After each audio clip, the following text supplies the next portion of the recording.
Hi guys, so I still have a couple of things to unbox and kind of put together, so I thought maybe we do another one while I kind of put some stuff together. So as I did in the last video, here's this little vase. Everything's from Dollar Tree. Everything was $1.25. These cute little tea light vases, and then these are the tea lights that we got. But while we do this, I wanted to talk a little bit more. So I guess the other thing that I was maybe wanting to expand upon from that last conversation is that I think that when we see relationships, we believe that, or at least in my opinion, my previous, I wish I should like these. My previous perception, at least, is that when we talk about getting into a relationship, that there is a blending of individualities. And I think that that kind of goes into a conversation about like codependence versus interdependence, right? Because interdependence is being able to have one's own individuality and then building a bridge, and that bridge being the relational aspect. So being considerate and being respectful and being able to meet your partner wherever they might need to be met for their own needs, and to be able to make sure that you're communicating well, right? Codependency, like coming straight in and over into each other's boundaries, relying too heavily, essentially inappropriate attachment styles, right? And it takes a long time for us to learn how to readapt, readjust, to attune to self, to attune to others, to attune to our partner when we have had a history of trauma, and specifically in relationships.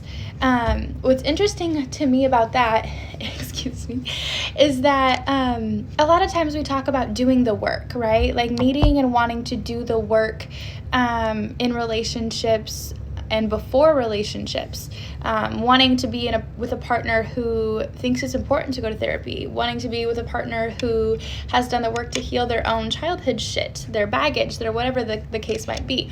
And I think that that's great. Like, don't get me wrong, like I would be 100% a hypocrite if I was gonna say that I wasn't wanting something like that in the future as well. However, I think that this is part of the conversation that doesn't get talked about, and that really needs to be in that picture.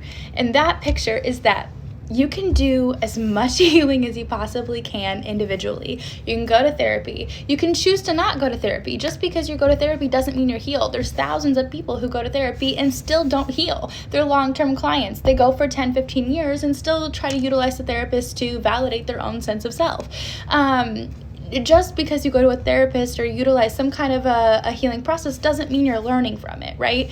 That is why there's so many different kinds of healing facilities and healing formalities, because each person's different. Each person needs to heal differently.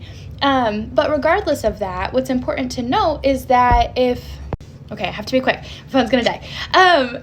What's important to know is that you can do as much healing as you can individually, but there's still going to be trauma and still going to be healing that needs to happen on that relational level, right? That I have done as much processing as I can about this relationship, but as soon as I get into a relationship, into a same space with another individual, into the same kind of work and process of trying to build that bridge into interdependence, that's going to cause triggers, that's going to cause trauma healing, that's going to cause reactionary grieving processes to occur, right?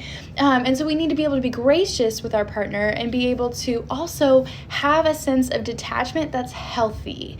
And when I say detachment that's healthy, I think that can get confused too.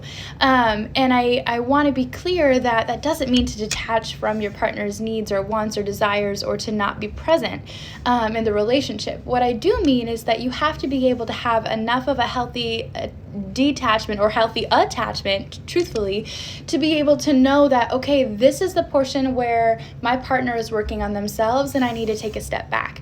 This is the portion of this relationship in which, even though I know that she is upset or he is not okay right now, that I have done as much as I can, and I'm going to be here as long as they need me to. And if they need me, we've set boundaries, and okay, reach out, and this is how this conflict resolution is going to go, so that we both feel as comfortable as possible and we're meeting each other's needs. but that there's that detachment of understanding that that person is a whole being in and of themselves, right? They're not a baby. You don't need to take care of them.